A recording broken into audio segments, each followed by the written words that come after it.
Certain locations on Earth feel as though they stand apart from the passage of time. They are silent guardians, watching over perilous shores, their solitary watch a monument to human cleverness and our constant struggle against the ocean. On a rugged promontory, where the North Atlantic ceaselessly pounds against the primeval stone, one such edifice exists. The local inhabitants refer to it as Falcon's Reach Lighthouse. Viewed from afar, it presents a timeless, even picturesque, scene. A sharp white column topped by a dark lantern room, standing in defiance of the overcast heavens and the turbulent, shadowy sea beneath. Each night, unfailingly, a bright ray of light bursts forth from its summit, slicing through the gloom with a distinct, repeating sequence. The beam glides over the waves, offering a quiet, comforting assurance to any ship traversing these hazardous waters. By day, its impassive structure acts as a key navigational point, a stable reference in a constantly moving world. Yet, should one draw closer to Falcon's Reach, undertaking the arduous trek by land or sea to its stony foundation, a profoundly disturbing reality becomes apparent. The walkway that leads to the massive oak entrance is choked with untended growth. The windows of the neighboring keeper's house are dim and empty. There are no indications of human presence. No tracks in the moist earth, no plume of smoke from a chimney, no human speech carried by the wind. The sole noises are the calls of seabirds, the rush of the wind, and the unending thunder of the waves. This is because for over 3 decades, the lighthouse has been uninhabited. Nobody ascends the spiral staircase to ignite the lamp. Nobody buffs the large lens or stands watch during the long, tempestuous nights. The structure stands deserted. Nevertheless, it functions. Herein lies the contradiction of Falcon's Reach. It is an apparition, yet one with a function. It is an apparatus that continues its essential task well after its human custodians have left. How can this be? The explanation is found not in local legends or maritime stories, but in a silent technological transformation concealed within these stone walls that are over a century old. The history of this particular lighthouse is a tale of transition, linking 2 distinct eras. It is a link between the era of oil-fueled lamps, handwritten logbooks, and resolute human commitment, and the modern age of photovoltaic cells, integrated circuits, and remote system analysis. To comprehend the lighthouse as it is today, we must first examine the layers of its functionality. The core of any lighthouse is its illumination, its distinctive signature that informs seafarers not only of a light's presence, but also its specific identity. For many generations, this demanded an enormous and complex Fresnel lens, a marvel of glass and bronze, which rotated slowly in a mercury bath while a keeper attended to a blazing oil or kerosene lamp at its heart. That entire, huge mechanism has been removed from Falcon's Reach. Its replacement is an item that appears deceptively straightforward.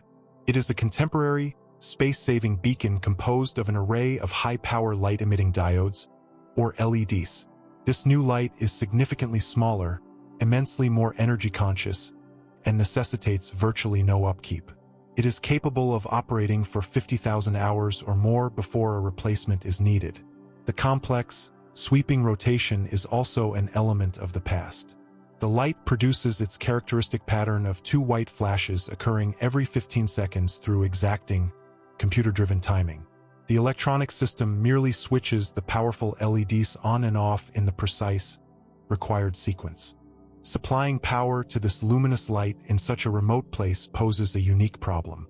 The keepers of old would have had to transport barrels of oil or coal up the face of these cliffs. In the present day, the lighthouse produces its own power. On the south-facing slope of the old keeper's house roof, nearly undetectable from the sea, are lines of dark photovoltaic solar panels. During the infrequent sunny days in this region of the globe, they quietly absorb solar radiation, transforming it into electrical current. This current is stored in a substantial array of high-capacity batteries located in the former cellar of the house, a cool and dry environment ideal for extending their operational life. This entire arrangement is engineered for self-sufficiency. It has the capacity to hold enough energy to maintain the light's operation and power all its systems through many weeks of uninterrupted overcast skies, fog, and storms, which are frequent on this shoreline. What happens, however, if the storms persist for a longer duration? What if a succession of sunless winter weeks drains the batteries? The engineers who conceived this automated system accounted for such a possibility. Housed in a compact, sound-insulated annex is a diesel generator.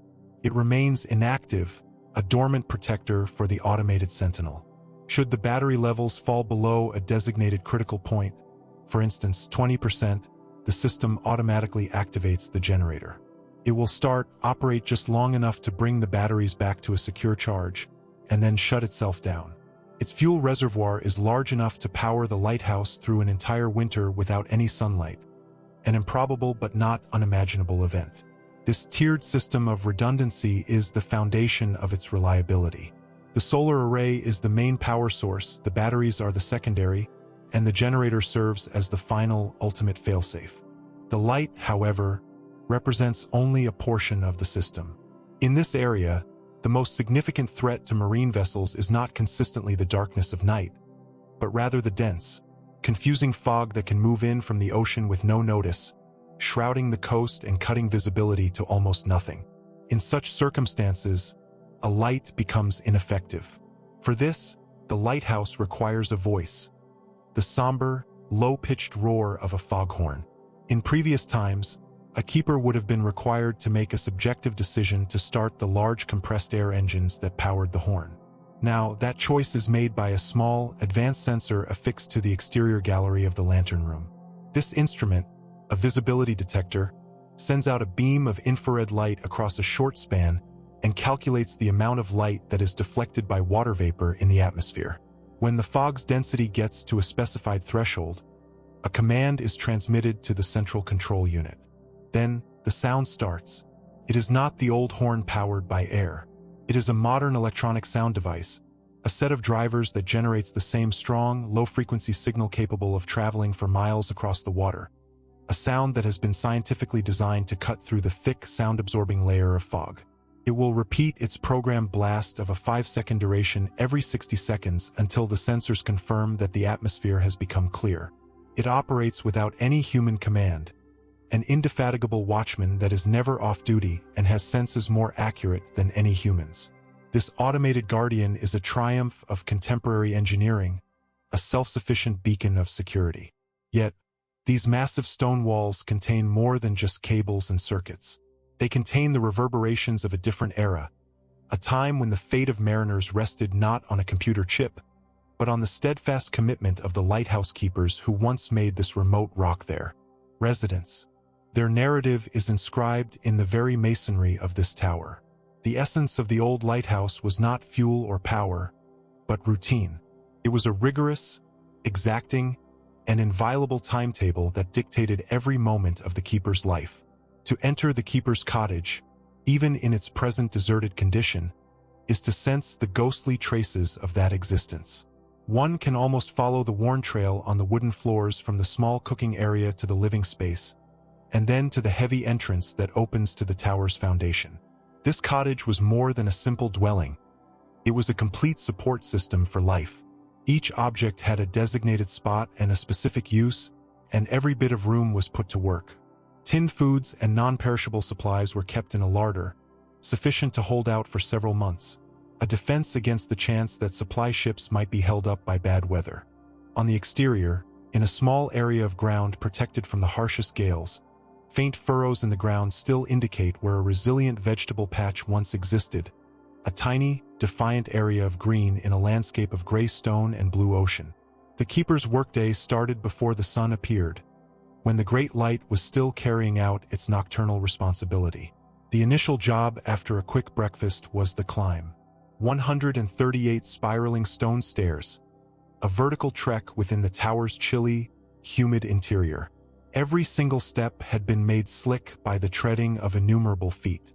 At the summit, inside the lantern room, the main duties commenced. The atmosphere would be dense with the odor of burnt kerosene and heated metal. The primary task was to put out the lamp, a sophisticated burner that demanded cautious operation. Following that was the cleaning. Residue and carbon needed to be thoroughly wiped from all components of the system. The wicks required trimming with extreme precision to guarantee a pure, bright, and steady flame for the night to come. Next was the lens. The spectacular Fresnel lens, the very heart of the old lighthouse. It was a honeycomb of crystal prisms and central lenses, with every component shaped and buffed to catch any stray gleam of light from the lamp and concentrate it into one potent beam. It was a piece of art, but also a fragile piece of scientific equipment. And it needed to be spotless. The keeper would dedicate hours daily to its polishing. Initially, a soft rag was used to clear away dust and the fine salty mist that always managed to get inside.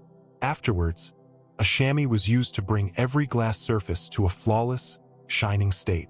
A single oily mark from a finger or a tiny piece of dust could alter the light's path, reducing its strength and its distance. To the keeper, this was not mere labor. It was a ceremony, a form of deep connection with the device that gave their life its meaning. The responsibilities went well beyond the lantern room. The clockwork rotational system, a wonder of weights and sprockets much like a tall case clock, needed to be wound. This required turning a substantial crank, which lifted a very heavy weight up the central shaft of the tower. As this weight gradually fell during the night, its downward force would rotate the whole lens structure at a steady, unchanging rate. The keeper also had to be a painter, continuously battling the destructive impact of the salty air by applying new layers of white paint to the tower and gray paint to the metal fixtures. They were a technician servicing the diesel engines that came before the modern generator, which were used for electricity, and the old foghorn that ran on compressed air. They were a woodworker, mending window frames broken by storm-tossed wreckage, and a paramedic, addressing their own wounds or sicknesses with a fully supplied first aid box and a composed demeanor. Contact with the rest of the world was a fragile connection. An early version of a radio telephone was put in around 1950, but its broadcast was frequently obscured by the static of atmospheric noise. For the most part, the link to civilization arrived as the monthly supply ship, a welcome form on the horizon. It delivered not only provisions and fuel but also correspondence, newspapers, and a new person to talk to. The keepers would note the arrival of these vessels, in addition to weather patterns, ships that passed by, and any maintenance work done in a sturdy, leather-covered logbook. These logbooks, which are now kept in a state repository, are more than simple official documents. They are diaries of isolation. In the orderly, flowing handwriting, one can sense the unwritten story. There are comments on the activities of seabirds, accounts of especially magnificent sunsets, or the straightforward, blunt notation. Storm, winds at 90 knots, waves overtopping the lower gallery. The light was kept. This steadfast dedication to duty, the low-key bravery of making sure the light never went out, was the core trait of their existence. It was a duty that became ingrained in them, a perpetual knowledge that unknown people's lives relied on their watchfulness, a silent agreement established with every mariner navigating these hazardous waters. The time of the lighthouse keeper did not conclude abruptly.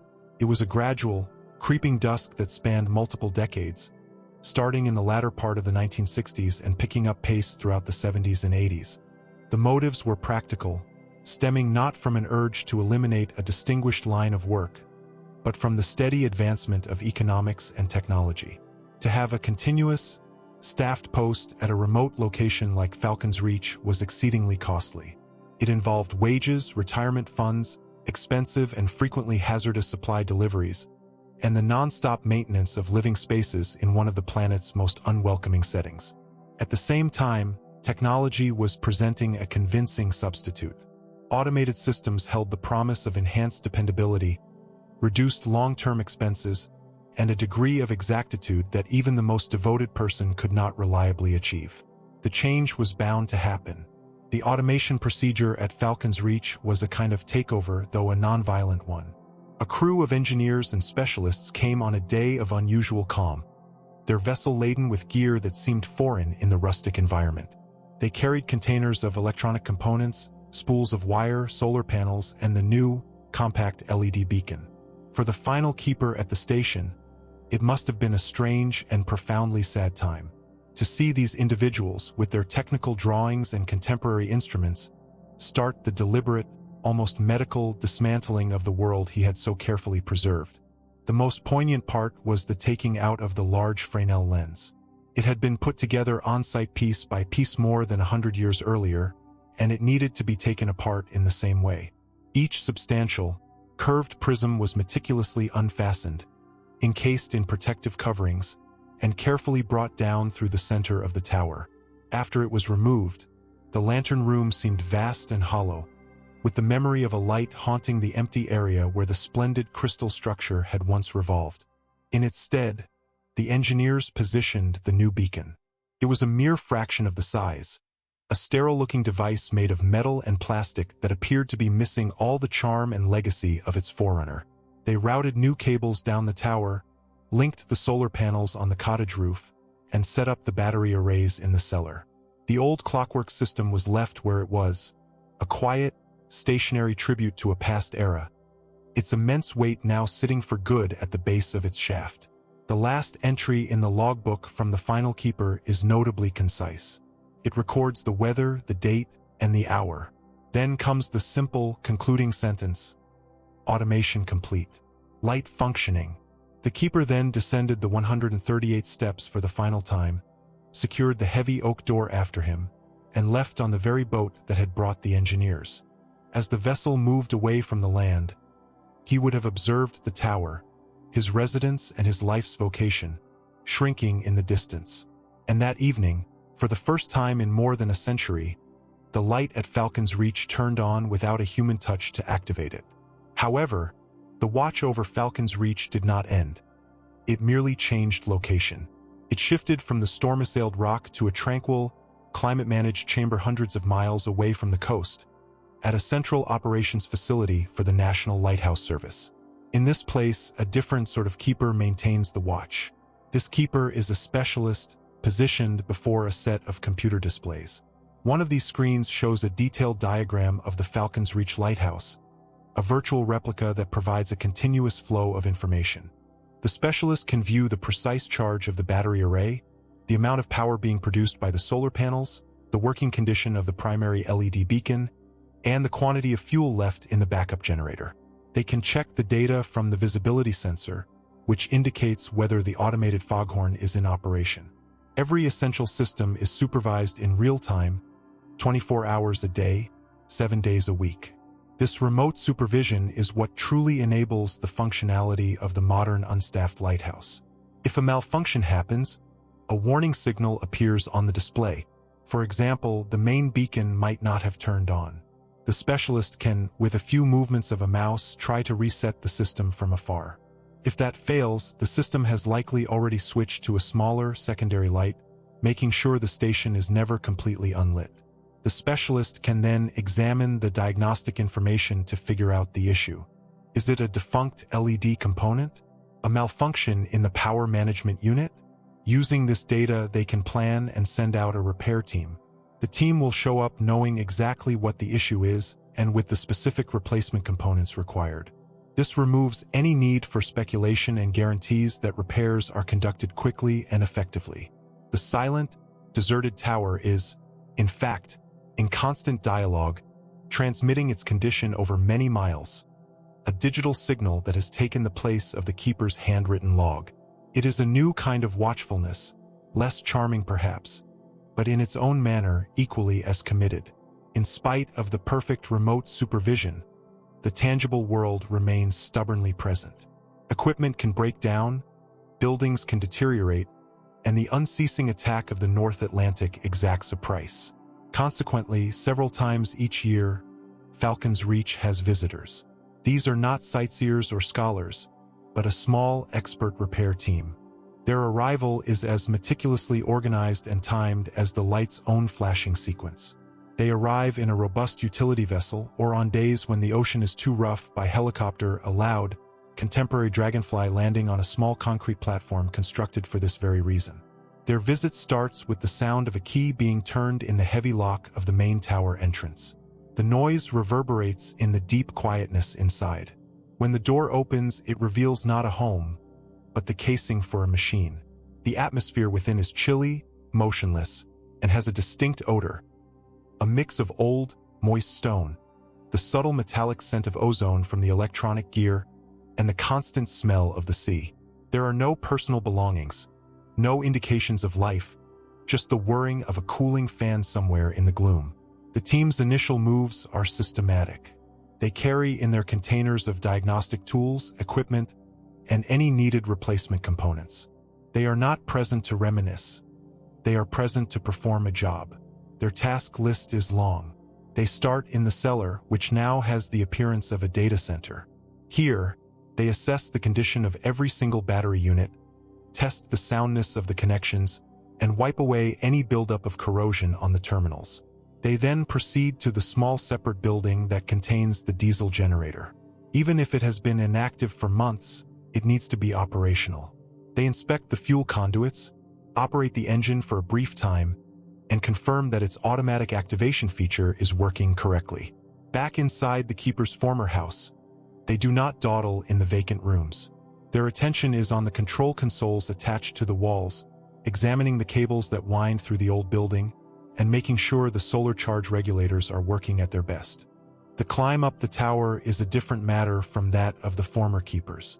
The team's substantial work boots make a thud on the same worn-out steps, but their reason for being there is not the same. They are not ascending to care for a flame, but to maintain a circuit. They have with them laptops and digital multimeters, not polishing rags. About halfway up, they might stop at a little window to gaze at the agitated sea, the sole sign of the untamed world beyond this stone cylinder. In the lantern room, the transformation is most pronounced. The vacant area, where the splendid lens once was, is now taken over by the modern, functional beacon. The team will wipe the outside glass of the lantern room, clearing off the thick crust of salt that accumulates, and check the gaskets for any signs of leakage. They will connect a laptop straight to the beacon itself, conducting a thorough diagnostic that is much more detailed than what the remote system can provide, verifying the status of each separate LED and the soundness of its internal power system. While they carry out their tasks, they are in the presence of the gradual, unavoidable signs of nature's assault. On the northern face of the tower, a dense layer of green and black moss flourishes in the constant moisture. Seabirds have constructed untidy nests in the protected overhangs of the cottage roof, their loud squawks being the only sounds the lighthouse hears for months at a time. Rust appears in long, orange marks from any piece of iron that is not galvanized and was missed during the previous painting. The concrete of the landing stage is being gradually eroded by the perpetual movement of the waves, its corners now softened and fractured. The team's role is to resist this deterioration, to preserve the soundness of the machine and the structure that houses it. They are waging a battle of attrition, a fight they can never completely win, but one they dare not lose. Their efforts guarantee that the Silent Guardian will remain for another season, its automated core functioning robustly against the advance of both the calendar and the ocean. The reality of an automated lighthouse such as Falcon's Reach brings up a significant query. What has been sacrificed and what has been achieved? The achievement is clear and is judged by standards of performance and security. The contemporary LED beacon is more luminous, more dependable, and projects a more distinctly outlined beam than even the most flawlessly maintained kerosene lamp ever could. The automated foghorn responds to shifting weather more quickly than a person ever could, activating the instant visibility declines not a second later. The operational expenses are reduced, and the danger to people's lives, the very real peril that keepers encountered in storms or during supply deliveries, has been entirely removed. From a strictly operational standpoint, the automated lighthouse is better in every measurable aspect. It is an ideal machine for its function, a steadfast servant of maritime security. However, the sacrifice is less concrete, more difficult to measure, but equally genuine. What has been sacrificed is the human aspect, the narrative. The lighthouse was more than simply a tool for navigation. It was an emblem of human existence and resilience in the most untamed environments.